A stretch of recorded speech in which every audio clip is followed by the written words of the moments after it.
Meeting. It is Tuesday, February 28th. We will call this meeting to order, and I'll ask you to join us in saying the Pledge of Allegiance.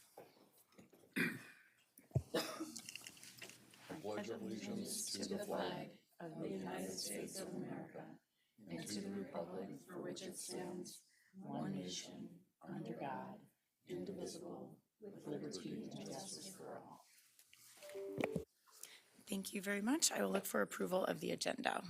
Jim. I move approval of the agenda with the addition of the HR addendum to be added into item 6B that was located at our work location. I'll second that. Okay, moved by Jim, seconded by Namal. Any discussion? All those in favor signify by saying yes. Yes. Any opposed? Motion passes. We'll move on to the recognition of audience portion of our agenda. At this time, the board will hear comments from the public. We ask that each speaker who has signed up to address the board state their name and home school district for the record. Speakers must refrain from using this forum to criticize or complain about a specific employee or student by name. Vulgar or profane language will not be tolerated. The board is interested in your comments and will listen carefully, but is not obligated to respond to or debate issues in this forum. This evening, each speaker will be allotted a maximum of 5 minutes. Upon conclusion of the allotted time, a chime will sound and the speaker is asked to conclude. If necessary, a final chime will sound 15 seconds later, signifying the end of the speaker's time at the podium. We have 2 speakers this evening, and I will now call our first speaker to the podium, Devin Stachinsky. Welcome, Devin.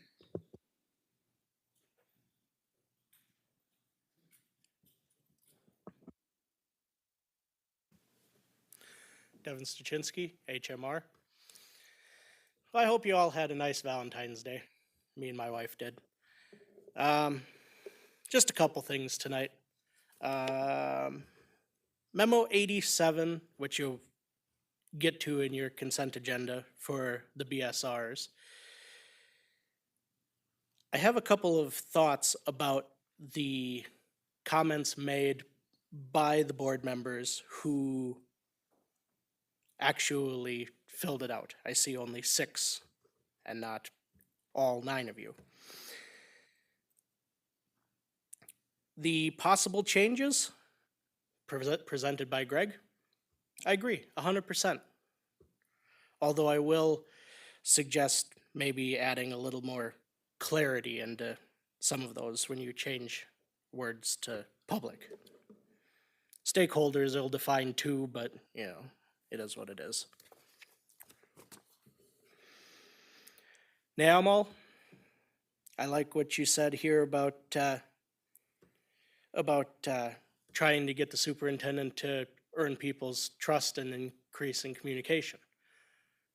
It's true. You're spot on. So, at least 2 of you desire improvement. And now on to Memo 88, Superintendent Evaluation. I will say, I'm happy some of you are finally talking about student metrics, as noted in the weaknesses listed in the evaluation. Although I will say, based on NDSA and your own numbers, you're underserving more than just what's listed in the weaknesses location.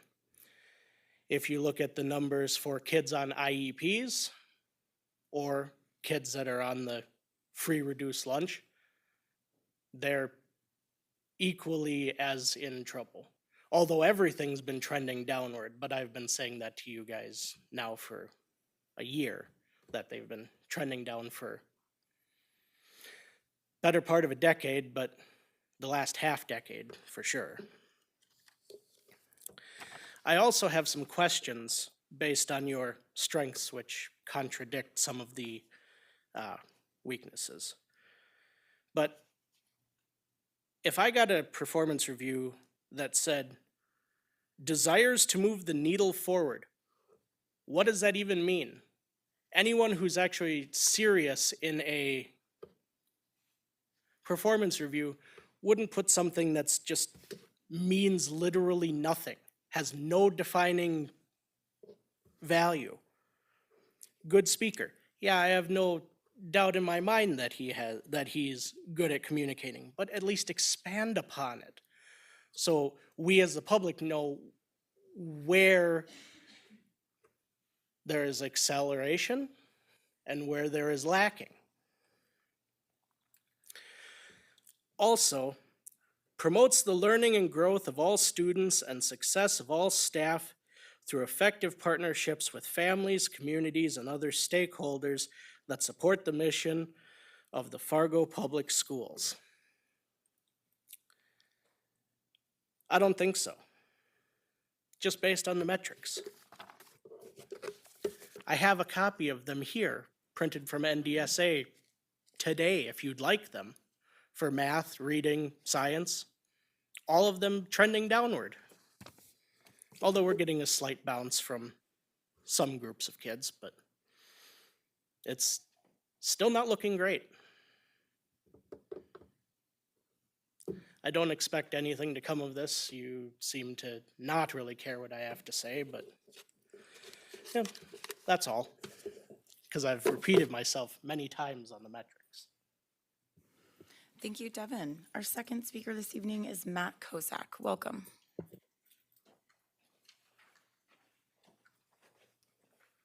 Before you start my time, what you say at the beginning before the public comes up or whatever, like about the state your name and all that stuff, doesn't say the same thing here on the infograph that you put up online for the streaming or for what we're seeing in the audience. So you might want to reconcile that just to make sure it's saying the same information so it's not misinformation being put out there. It's been a couple months now, I think, that change happened, but just a thought would be a recommendation to get that fixed. Okay, I'm ready. Do you believe that the Fargo Public Schools diversity, equity, inclusion statement is important? I do. I'm hoping some of you guys do. I don't see any hands that agree, but that's okay. You're not required to respond. If you wouldn't mind, if you can pull out memo 88, Dr. Gandhi's review. If you go to page 3 under the weaknesses, there's a statement there I'd like to read, and if you can, it'd be better if you saw it. You don't have to pull it out if you don't want to, but student achievement and growth underperforming Black, Native, and Spanish students. Although this is a very big weakness, I'm not talking about student achievement. Since it's unanimously approved for the evaluation that you've already decided to approve as satisfactory, that's not what I'm talking about. That's not what is there, but I'll read it again. Student achievement and growth underperforming Black, Native, and Spanish students. I want to talk about the language used. A board member wrote this. You all read this. I'm hoping you all read this. You all recommended on approval. It says unanimous on there that you did that. But it's not even clear what students you're referring to. Spanish students? Spanish means from Spain. Do we have an influx of students from Spain? Or were you referring to Hispanic or Latino students? That's a pretty big deal. You wouldn't call people from India or Pakistan British. Those are the people that came over and conquered them. You wouldn't call people in Scotland British. Those are the people who came over and conquered them. It's kind of just a thought there is like, that is kind of offensive. It went through all the processes and made it to this paperwork. I'm hoping it was an oversight. Could be a mistake. I'm hoping it is. It is offensive. As a Latino myself, a naturalized Mexican, born in Mexico, moved here, it is offensive to consider us Spanish. I don't know. It's just something that's kind of shocking. Seth, when you were talking about the pledge, August 9th, you gave a big, long speech about how important the diversity, equity, and inclusion statement was. You said that to the extent the board couldn't take an action on an inequitable action. Like you wouldn't vote for, like not word for word, but that's basically what you said. You can't vote on this with this inequitable thing in there. It's not the right word. I would hope, I have a few things I'd just like to ask, a few suggestions or recommendations. At the minimum, maybe tonight, maybe someone make a motion to change that language in that review. At a minimum, hopefully you guys would all vote to do that. That'd be at least at a minimum. I think maybe there should be an apology issued to the Latino community. It's a big deal for me. It might not be to you guys, but it is. Whoever wrote that in there, maybe take some cultural sensitivity training would be a suggestion. We could do there's restorative circles I think you guys have trained and taught and gone out. Maybe do an open restorative circle training with the Latino community here in Fargo, those stakeholders. That might be a suggestion. I don't know if you're going to postpone Dr. Gandhi's review since he's not here, but maybe that too, so it can just be a clean language document that he gets, fair to him. That'd be kind of fair to him. And I'd like to ask for a written response. It says on this infograph here that I can ask for a written response, but I would like one. I know you guys aren't required or don't do that anymore, but I would like one just addressing like how that kind of happened or how we can prevent issues like this from going on in the future so we don't have that inequitable action. And yeah, I mean, it's a big deal. So now it might also be blamed on a mistake, like it didn't mean to get in there, someone meant something else. And I mean, I know what you meant. I know what it was meant by. It was meant probably Latino students, I'm assuming. If it was Spanish students, then I apologize, like my mistake. But I'm pretty sure we meant Latino students here. It could be a mistake, but it still happened. That's the thing. So it doesn't matter the reason it happened, it still happened. I took a lot of time kind of just talking about that, not even the actions like of Dr. Gandhi's review or things in there. Last time I came and talked about a different issue, like which I kind of was planning on talking about for this review, but like this was a bigger deal, and I feel like most of you agree that diversity, equity, and inclusion, the statement that you have in Fargo Public Schools, is important. And I don't think it'd be wise to approve something with inequitable language on there. Thank you. Thank you, Matt. We'll move on to our report section. First this evening, we have a legislative report. I'll look to Robin Nelson. Thank you. It looks like it's just me again. So I will cover a lot of things during the committee updates, but a couple of the bills that will follow that are remaining through in our legislation, but I'll highlight a few. We made it through the first period of a 3-period hockey game. I'm going to keep using that term. Some of the bills that we'll probably spend a lot more time on, that does not exclude the positions that we'll take on others. Some of the policy bills, 1491 and 1494, are the school meals bills, no longer lunch bills. 1532, school voucher bills. Some of the ND PERS bills, 2239 and 1040. Some of the funding bills that we will be probably spending the most amount of our time on, and we might ask for some advice from the Planning Committee, is 2013, the DPI budget, and then 2284, the big K-12 funding bill with the per pupil payments, on-time funding, etc. So those are just a couple of our highlights for some of the bills that survived the crossover. And short of that, I will give the rest of our committee updates during that section. Thank you so much, Robin. Next is our FEA report. I see Kim Rieger. Thanks for being here, Kim.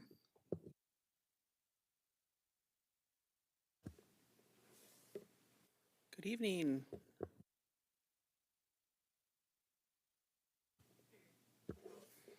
Good evening. So we've started negotiating, and I'm a little worried it'll be canceled again tomorrow. But it's been a very nice tone set and collaboration, so I look forward to that continuing. And lots of activity with conferences for all levels. I know elementary's just starting this week. I think secondary's just wrapped it up. And I just hope you really take a look at how stretched we are. I just know that there's a lot of resignations and retirements, and that there is staff covering for subbing, staff covering for para jobs, and we're exhausted. So I'm very concerned, as I hope you are too, that we take a close look at that and keep an eye on that. So thank you. Thank you, Kim. We will move on to our superintendent report. That's going to be presented by Dr. Gross this evening. Well, thank you. Actually, I'm going to pass it over to Missy Eidsness. I had a 50-50 chance.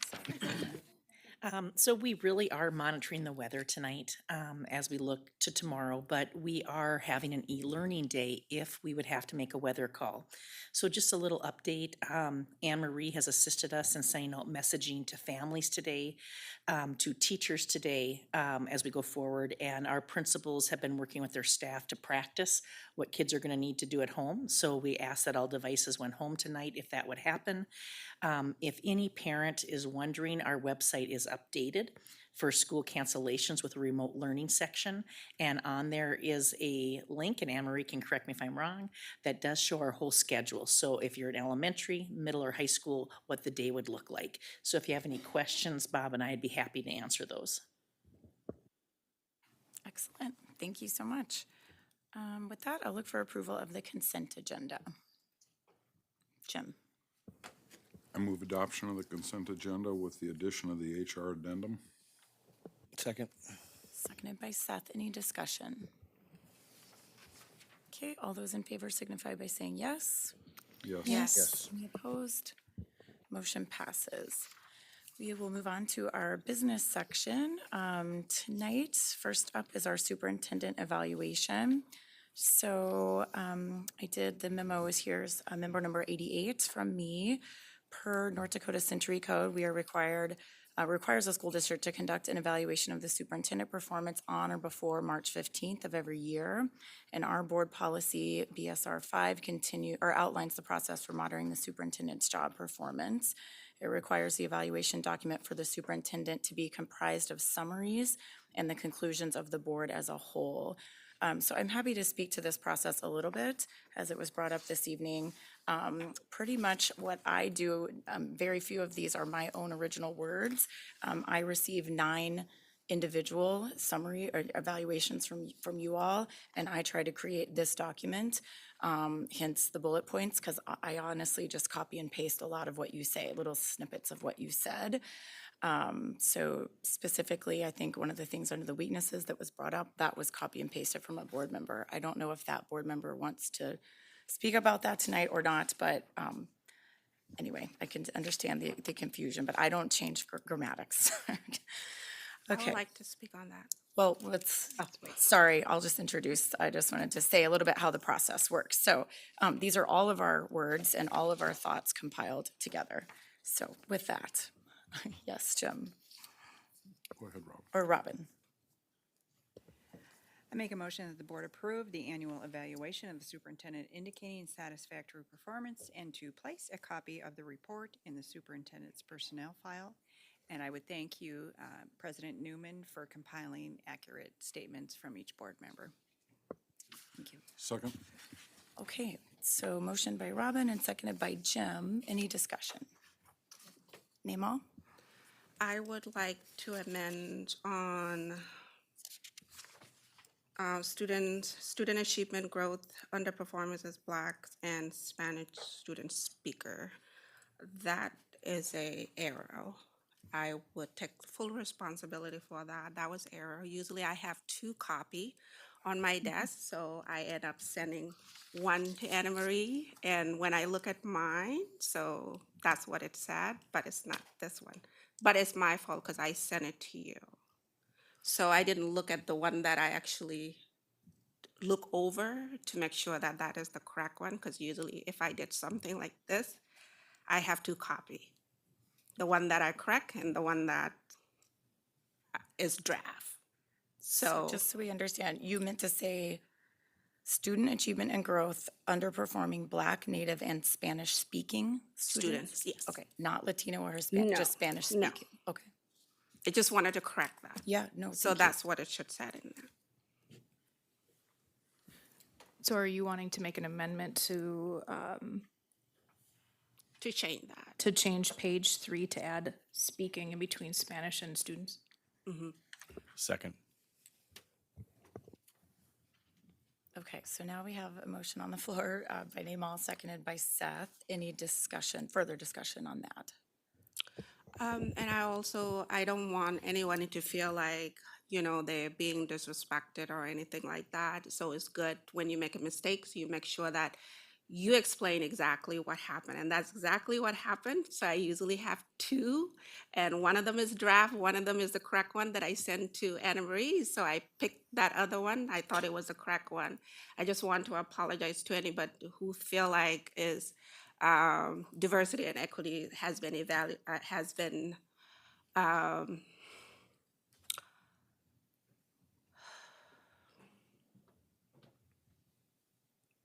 like they feel like they left out.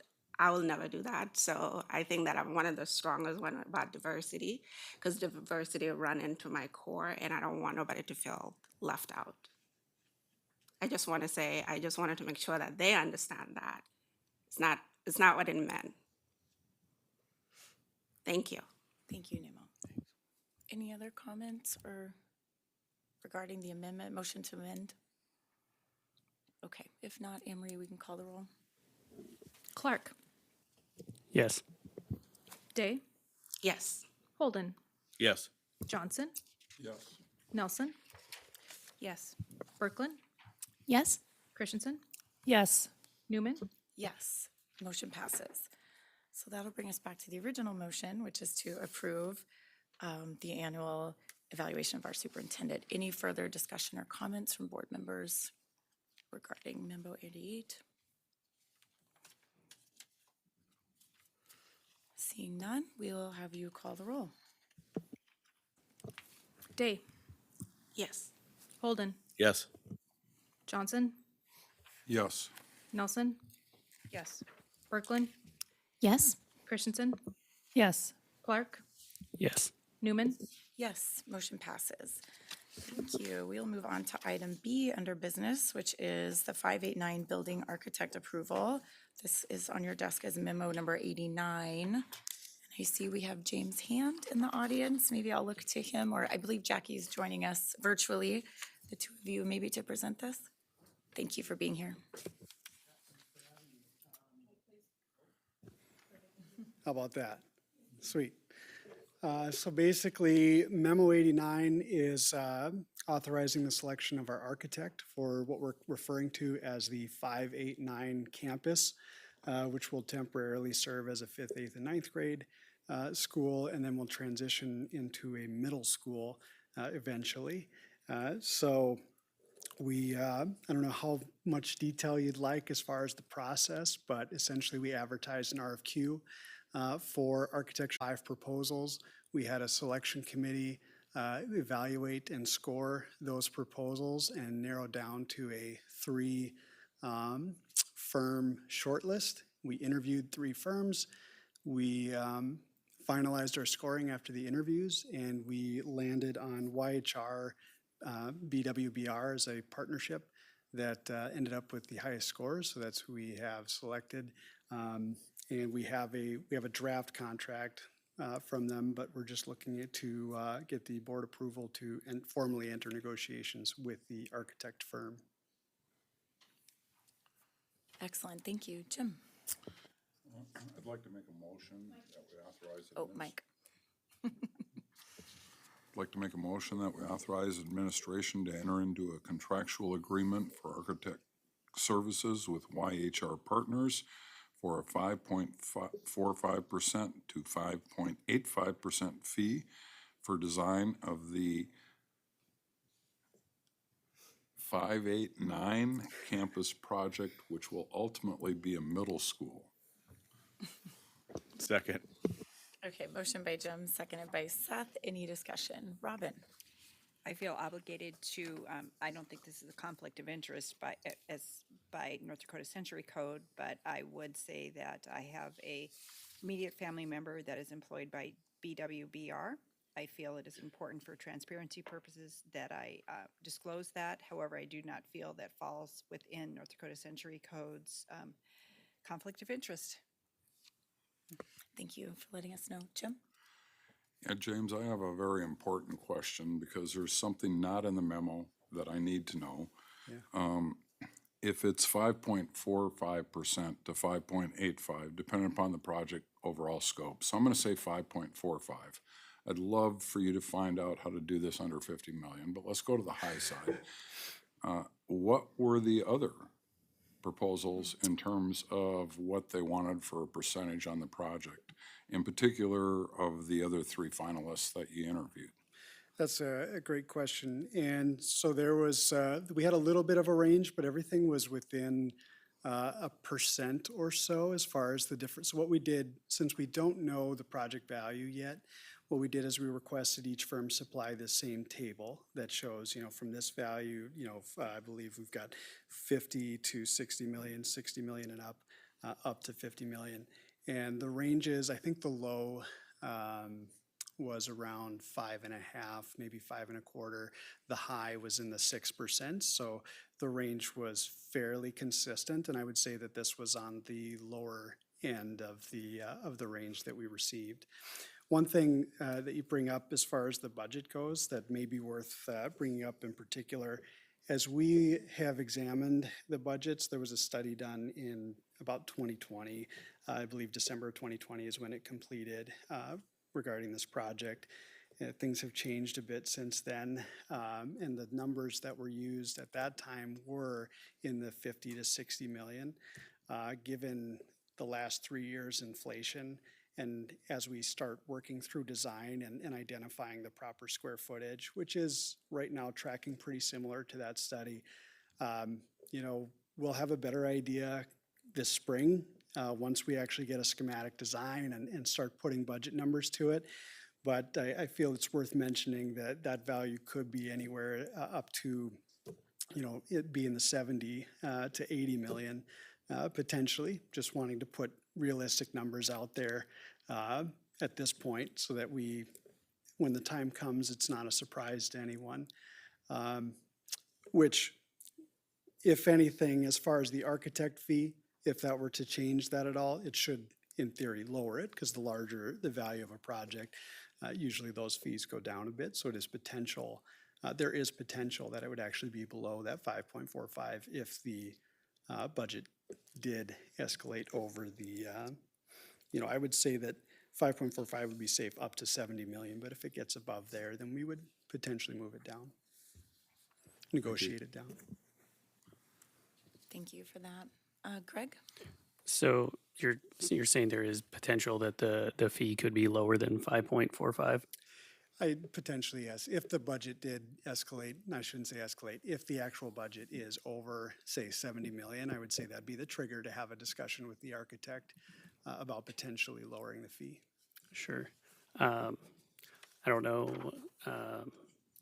if we need to discuss potentially amending the motion, because we would only be, as it's written, approving that exact range.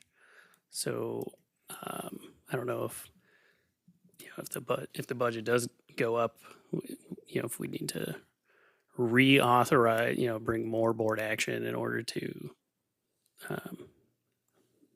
mess with that range, because I would certainly not want to put a floor on that range if we could potentially get a lower fee. But I'm not sure what you guys think about that. Other comments or thoughts? Do we know a timeline when we might, know the budget? Yeah, that's a good question too. So design has just started. We actually were in workshop all day today. We toured some of our existing facilities and started talking about the square footage. I would say in the next couple months, we should have a better idea. We should have schematic design. We should have our construction manager running budgets and having a pretty realistic idea. So the contract is set up to leave that open until we have the established budget. So we could certainly come back if you wanted to approve it this evening as up to 5.85 based on the table provided. But if we are able to get it lower, obviously that would be a positive, I suppose. But yeah, I would say we're trying to start work on this project as early as this summer, fall. We're really trying to expedite the process in order to ensure a potential finish date of June 25. And that's part of the, so part of the plan here is to have full design, or I should say the first bid package is out within the next 4 months, and we should have a pretty good idea of the budget at that point. Okay, thank you. Robin? I'd like to make an amendment to strike 5.45% and instead insert up to a 5.85% fee. Thank you for that. Second. Seconded by Seth. Any discussion?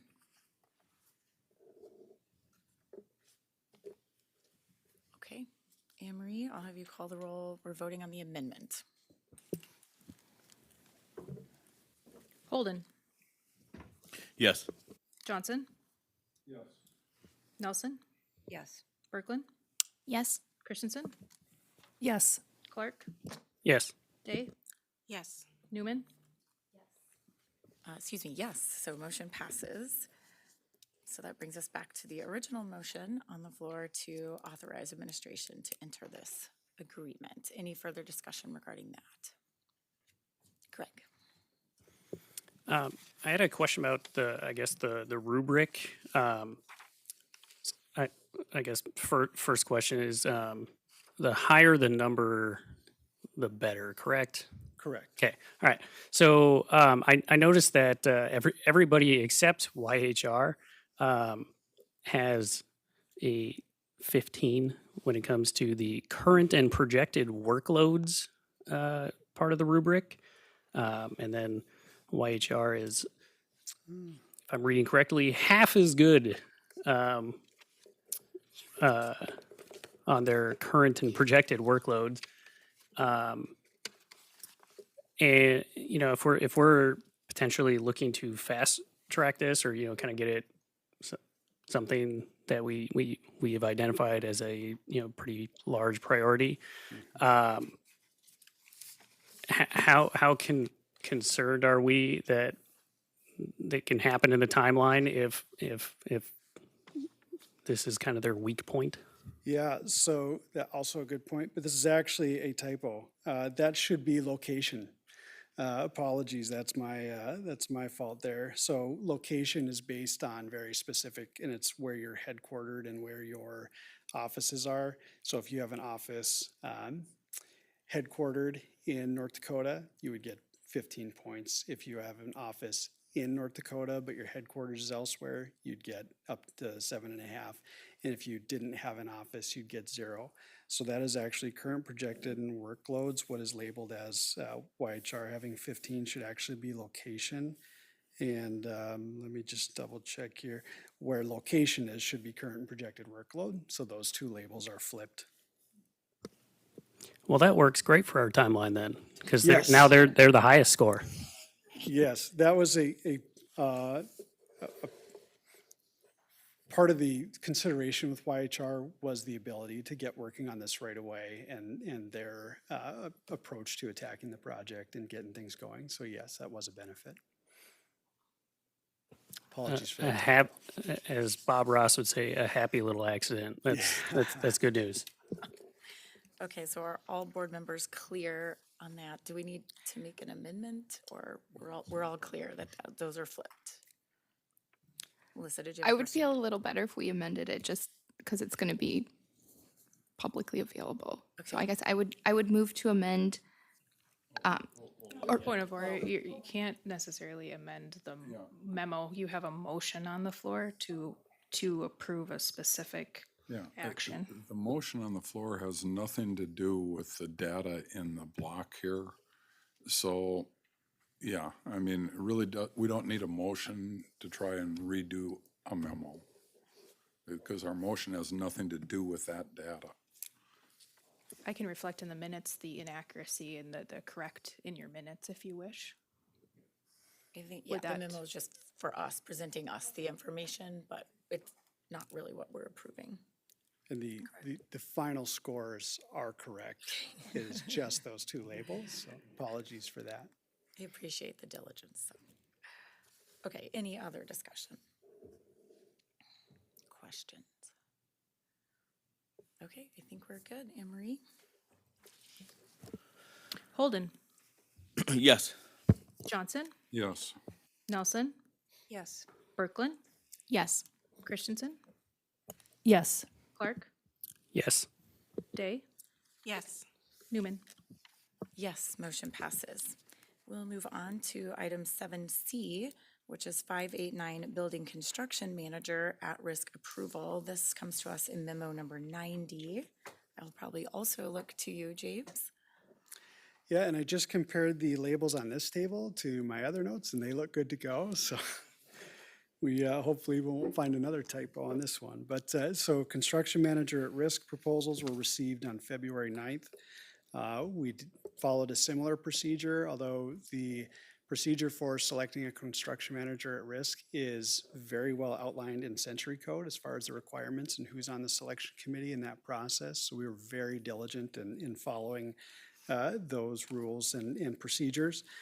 So our selection committee consisted of myself, our architect, Mark Lundberg, our mechanical engineer was Matt Kruger with Martin Mechanical, and then a contractor, which was Andrew Pringle. So we shortlisted the three firms, similar thing. We used our rubric to narrow it down to three companies who are our top three, brought them in for an interview. Following the interview,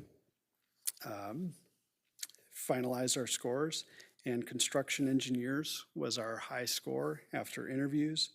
And their fee consideration at this point is a design phase lump sum fee. So this is their fee to get us through the design, to do constructability reviews, to give us a budget, to get bid packages out and all that. And at that point, once we get closer to having a GMP or guaranteed maximum price, once we know the real cost of the project, that's when we would negotiate their construction fee and general conditions and staffing and all of that portion of their work. The challenge with doing that at this point is when you don't have a real schedule and you don't have a real budget, a lot of that is kind of arbitrary and hard to nail down. But we're pretty confident in the process. It's the same way NDSU does their construction management at risk projects. They ask for a design because they usually bring in the CM early as well. So they ask for a design phase fee and then negotiate the rest of it as they go through the process. Robin? I would like to make a motion to authorize administration to enter into a contractual agreement for the construction manager at-risk services with construction engineers for a $74,500 lump sum fee for design phase services on the 589 campus project. Second. Okay, motion by Robin, seconded by Greg. Any discussion? I just have one question. So this is obviously just for the design phase purposes. So I have a question of what happens during the negotiations for the actual fee, and what happens in the event that those negotiations don't go so well? Because looking at the chart, construction engineers does not score quite as high as fees and expenses go as, say, ICS or Krause Anderson or McGo. So that's, we're not going to get held up by negotiations. They're not going to give us a higher fee or anything like that. So that's my concern or my question, or in any past experience, if you could shed light on that, not on that concern, that would help. That's a good and fair question. So the way the agreement is set up is a two-phase agreement where phase one is this design phase, right? So once we get through those services and as we start negotiating the second phase, if we were not able to in good faith come to a good fee structure, we would then have the option to move on to the second place construction manager, and you could bring the second place team in and have them run the job. Ideally, you wouldn't have to do that, but it is a card that we can play.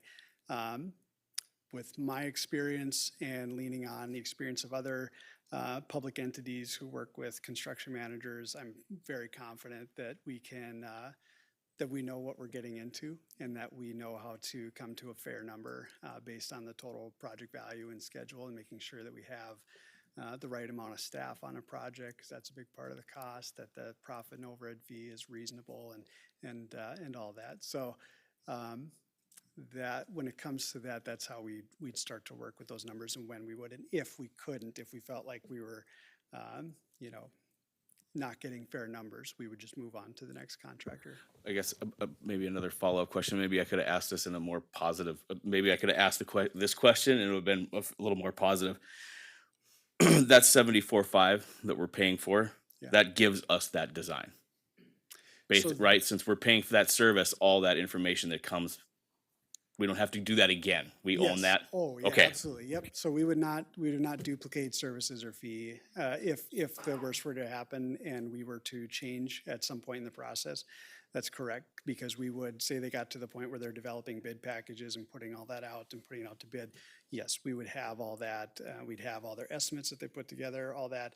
The architect is the one doing the actual design. This fee is for design phase services for the construction manager, which complements the architect's work during this phase of the project. And it's really what sets it up to even have a chance to meet the schedule that we're trying to accomplish and get things in and manage multiple bid packages and the complexities that come along with that. Other questions or comments from board members?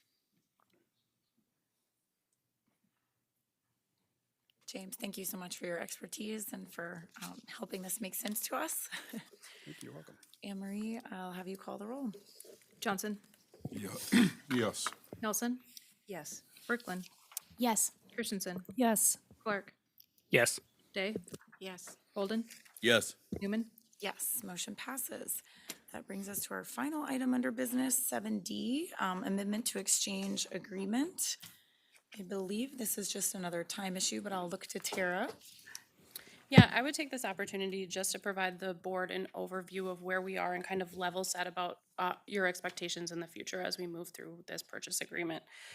So the first thing I would say is when we originally provided you with the purchase agreement for Sanford and the exchange agreement with A&T, we were relatively optimistic with our closing and contingency deadlines.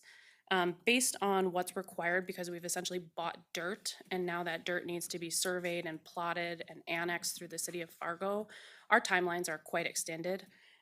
So we are working with an engineer right now to ensure that our property is surveyed. Sanford is working with an engineer to survey their property.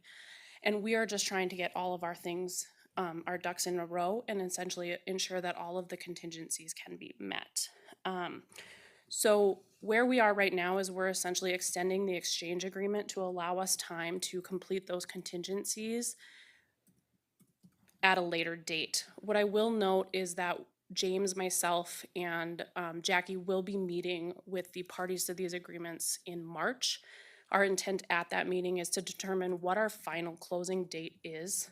So what I would say to you is do expect at the March meeting to have an update to both the Sanford purchase agreement and the exchange agreement, finalizing contingency deadlines and closing dates. Our hope is that we can do those simultaneously and then just close on both properties in that date, on that date.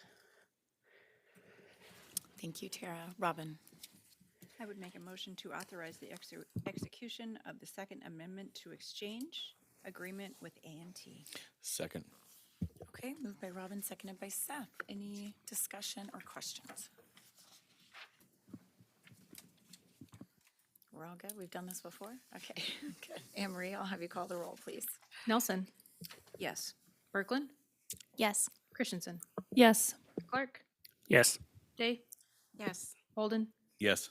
Johnson. Okay, thank you. Newman. Yes, motion passes. Thank you all. Number 8 is positive executive session for the purpose of negotiation strategy. Is that going to be needed this evening? Yes. I'll start by just kind of echoing a little bit what Kim said and just to update. We've now sat for 2 meetings and have established our ground rules and have exchanged our editorials and have accepted one exchange of topics, which leads me now to further discuss our strategy for those topics. And so with that, I would move that the board go to executive session for the purpose of negotiation strategy as permitted under North Dakota Century Code 44-04-19.1 and 15.1-16-22. Second? Okay, moved and seconded by Melissa. Any discussion? I've now learned we need to take a roll call vote to do this. It's no longer so 40 more seconds into our. Brooklyn, Yes. Christensen, Yes. Clark, Yes. Day, Yes. Holden, Yes. Johnson, Yes. Nelson, Yes. Newman. Yes, motion passes. We will be moving upstairs to the boardroom. Okay, see you all there. Thank you.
Thank you for rejoining us. It is 6:34. We are out of executive session.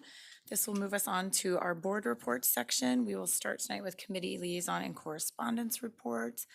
I'm thinking maybe we'll start with you, Robin, because yours may be the lengthiest. No pressure or anything. Let's see here. Let me get to my right page, I should say. I already gave you an overview of the bills. So a couple of my activities here. I had the pleasure of attending the Discovery Chili Cook-Off yesterday. And so I had some great chili, too much chili for that matter. But I did have some really nice conversations. This was a staff chili cook-off. I had nice visits with 3 special ed paras, and then a retired teacher who retired last year, who is substituting this year, much to the dismay of his wife. But he was there, and that really speaks to, I feel, the compensation that our substitutes are receiving. So thank you, board. I also toured the lunchroom in action. It was full. So the expansion of that foyer seems like it was a good idea, and had a nice visit with their SRO, Amy, at that time. The next GAC meeting is upcoming here on Tuesday, March 7th at 7:30 a.m. What I'd like to do is debrief the first period of the 3 of this session with the committee. I'm also going to ask the committee if they would be interested in polling legislators about the best time to have an information session in Bismarck, because they're so busy pre crossover, and that became very evident, and then also was squashed due to the snowstorm. So hoping that the committee would agree to that, and then also look at our approach during this next phase of the session. So stay tuned, but give the GAC committee any information you'd like them to share, and otherwise I'll see our GAC committee members, and thank you for all your work on Tuesday at 7:30 a.m. Thank you so much. Seth? We've had a couple of negotiation sessions with the FEA and several negotiations committee meetings, and that will pretty much be, I think, a weekly thing ongoing until we come up with an agreement. And then I had a planning committee meeting last week, and that is pretty much my last 2 weeks. So. Thank you, Seth. Nima?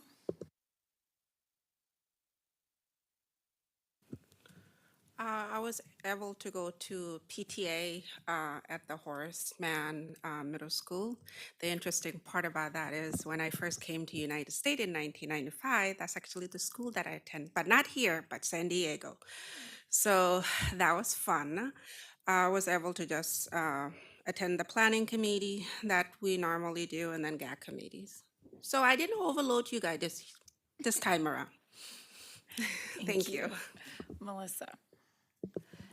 Yeah, so as Seth has said, it's just been a lot of negotiation meetings. We had one session canceled with the FEA because of the storm, and then we're able to meet, I think, twice now. And so far it's going well. And yeah, that's pretty much kind of the bulk of my board work at this point right now. And then I'll be attending GAC next week. This Thursday, I'm doing Read Across America at 2 of my liaison elementary schools. I'll spend the morning at Ed Clapp and then the afternoon at Lincoln, so I'm really looking forward to that. Thank you. Katie? On February 15th, I attended the C3 Tech Board meeting, and that was a snow day, but we were allowed to still meet because that's a virtual meeting. So that meeting still took place. And then I missed planning last week because of weather, but I listened to the recording today. That's all I have to report. Thank you, Katie. Greg? Yeah, negotiations stuff. It's going well, but yeah, it's been time consuming, and I, like others have said, I think we're on a really good track, and we meet tomorrow if things don't get canceled, and if the storm is 10 times worse than we thought it is, we probably won't have negotiations committee on Thursday. But yeah, that's the tempo now is Wednesday night and Thursday noon every week until spring break. We get a little reprieve, but hopefully pick up. Thank you, Greg. Jim?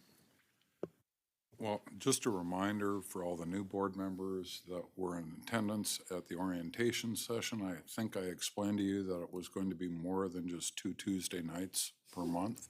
So I don't want to hear any more whining about too many negotiation meetings. It is what it is. We did have a planning committee meeting. I also had an SEEC board meeting, but I was actually attending that virtually from Minneapolis as they were getting the storm of the century. That didn't really happen. Well, 21 inches, I don't think that was a storm of the century, but anyway, it looks like we're going to approve the new governance model, which is very similar remarkably to the one that we're operating under here at Fargo Public Schools. So I think that'll be a good thing for the future of SEEC. And that's it. Thank you, Jim. We'll move on to 9B, President's Report. I will just kind of echo Jim's sentiment by reminding you, you all asked me to place you on this committee. Everyone on there requested it, so you're welcome. Yes, wasn't it? I didn't request it. I said all the ones that are serving on it requested, sorry. Okay, anyway. Not much to report. On February 18th, I had the pleasure of attending South High varsity basketball games. I went to both the girls and boys basketball games. My daughter's on the acro team and performed the halftime show. But that was really fun to see some of our athletes. I had a nice chat with Principal Birch on the sideline. February 21st, planning committee met. Later that day, I had a council on school health policy meeting. And that's about it. I've been following the legislature as best I can for public education bills. And I'll just end with another friendly reminder for us to complete our homework when Anne Marie sends it out, please. Okay, with that, I will move on to affirm our next regular meeting date. We get a little break for spring break, so our next meeting is March 28th. And if there's no other questions or discussion, it is 6:41 and we will adjourn.